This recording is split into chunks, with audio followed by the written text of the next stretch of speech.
फूलपुर नाम के एक गांव में एक जादूगर रहता था। अपनी कला से वो लोगों को जादू दिखाकर अपने और अपने बच्चों की परवरिश किया करता था। बड़ा बेटा राजू, जो बचपन से ही पायलट बनना चाहता था, और छोटा बेटा श्याम, जिसका सपना था कि बड़ा होकर वो आलीशान गेस्ट हाउस खोले। उन्हें अपने पिताजी के करतब से कोई लेना देना नहीं था। वो हमेशा से उनके करतब के खिलाफ थे। वो चाहते थे कि पिताजी अपने करतब को छोड़कर कोई ढंग का काम काज करे। भाई पिताजी को हमने लाख समझाया है कि ये काम छोड़ दें। कब तक करतब और कबूतर उड़ाकर घर चलाएंगे? हमें आगे चलकर हमारे सपने पूरे करने हैं। बात तो सही है, लेकिन उतने पैसे हमारे पास हैं भी नहीं। हम ये सब करेंगे कैसे? कोई ना कोई जुगाड़ तो करना ही होगा। राजू और श्याम के ऐसे व्यवहार से जादूगर हमेशा दुखी रहता। अपने बच्चों के लिए कुछ न कर पाना जादूगर के लिए भी मुश्किल था। एक बार जब जादूगर अपना करतब लोगों को दिखा रहा था, उसी करतब के दौरान उसे चोट लग गई और उसे हॉस्पिटल में दाखिल करना पड़ा। डॉक्टर ने कहा कि उन्हें बेड रेस्ट की जरूरत है। इन्हें अब भागदौड़ करने की जरूरत नहीं है। सेहत का ध्यान दे, इन्हें आराम की जरूरत है और आप लोग इनका ख्याल रखिए।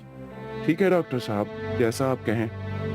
पहले ही कम दिक्कतें थी, अब और हमारे परिवार में आ गई। एक तो हमारे घर पर एक ही आदमी थे जहां से आमदनी आ रही थी। सारे पैसे हॉस्पिटल के इलाज में खर्च हो गए। राजू और श्याम की चिंता देखकर उनके पिताजी उन्हें बुलाकर कहते हैं, तुम दोनों क्या सोचते हो? मैं तुम्हारे सपनों के बारे में नहीं जानता।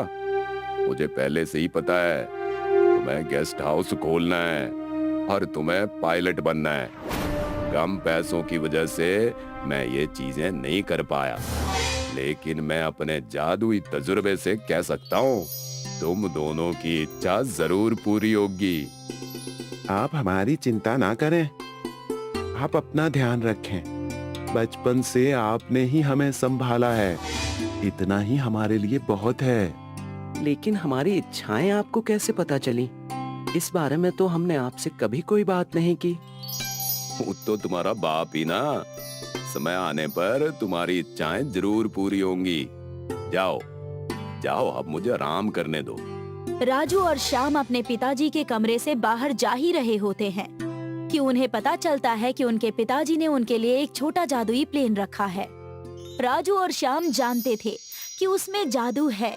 दोनों भाई जादुई एरोप्लेन लेकर खुले मैदान में जाते हैं और वहां जाकर देखते हैं। शायद इस मैदान में कुछ काम बने। एरोप्लेन यहाँ रख दो और जादू देखो। राजू ने जैसे ही एरोप्लेन जमीन पर रखा, देखते ही देखते एरोप्लेन पूरे मैदान में आ गया। अरे वाह, तुम्हारा काम तो पूरा हो गया। जरूर पिताजी ने मेरे बारे में भी कुछ सोचा होगा। इससे हम व्यापार करेंगे। विदेशी लोगों को हमारे गांव में विमान से लाकर उसका उपयोग करेंगे। मुझे तो यकीन ही नहीं हो रहा है। हमारा कारोबार बहुत चलेगा अगर हम इसे चला पाए तो। ठीक वैसा ही हुआ। राजू अपने जादुई एरोप्लेन से विदेश जाकर विदेशियों को लाता। समय बीत रहा था। जादूगर की तबीयत अब ठीक हो चुकी थी। अपने बच्चों को खुश देखकर वो बहुत खुश था और एक दिन अपने बच्चों के एरोप्लेन के चक्कर लगाने के लिए जादूगर चला जाता है। अरे वाह राजू बेटे, तुमने तो बहुत अच्छा व्यापार संभाला हुआ है। मैंने तो छोटी सी एरोप्लेन रखी थी यहाँ। देखने से पता चल रहा है कि दोनों भाइयों ने मिलकर आलीशान महल बना दिया है। अरे पिताजी, ये सब आपकी जादू की वजह से ही तो हुआ है, वरना हम कहाँ जाते। राजू भैया भी बहुत खुश हैं। जी पिताजी, मेरा बचपन का पायलट बनने का सपना पूरा हो गया। मैं पढ़ तो नहीं सका, लेकिन आपके जादू की मदद से मैंने हर चीज हासिल कर ली है। राजू का एरोप्लेन से बहुत अच्छा कारोबार होने लगा था और श्याम राजू के एरोप्लेन से विदेशियों का स्वागत करता था और उन्हें गांव घुमाने का काम किया करता। दोनों भाई अच्छा पैसा कमा रहे थे। विदेशी उनके काम से खुश होकर उन्हें ज्यादा पैसे दे दिया करते थे। सुनो, हम तुमसे कहना चाहता है कि एरोप्लेन में ही गेस्ट हाउस शुरू कर दो। इससे तुम्हारा ज्यादा मुनाफा होगा। मैं ऐसा ही करूंगा। मैं इस बारे में सबसे बात करता हूँ। Thank you. श्याम विदेशी की बात सुनकर अपने भाई और अपने पिता से ये बात कहता है। भाई और पिताजी, मुझे आपसे एक जरूरी बात करनी है। क्यों ना हम एरोप्लेन में ही गेस्ट हाउस चालू कर दें। इससे हम लोगों को अपने गांव में ही नहीं बल्कि दूसरे कई गांव में घुमाएंगे। सही कहा। लोग घूम भी लिया करेंगे और वहीं आराम भी कर लिया करेंगे। तुम दोनों की बातें मुझे अच्छी लग रही हैं। बस एक शर्त है, इसमें तुम्हारा साथ मैं भी दूंगा। सब खुश हो जाते हैं और एरोप्लेन में गेस्ट हाउस बनाने की तैयारी करते हैं।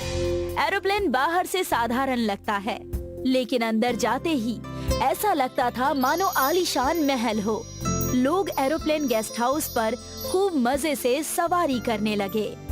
देखा, मैंने कहा था ना, इससे तुम्हारा व्यापार बहुत अच्छा हो जाएगा।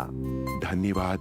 मुझे नहीं लगा था कि मेरा गेस्ट हाउस खोलने का सपना कभी सच हो पाएगा। इसलिए हमने तय किया है। क्या? मुझे भी बताओ। हमारे परिवार ने तय किया है कि आने वाले पूरे 1 साल तक तुम्हें हम फ्री में घुमाएंगे और अपने एरोप्लेन गेस्ट हाउस में फ्री में रहने देंगे। और इसी तरह राजू और श्याम का एरोप्लेन गेस्ट हाउस दुनिया भर में मशहूर हो गया।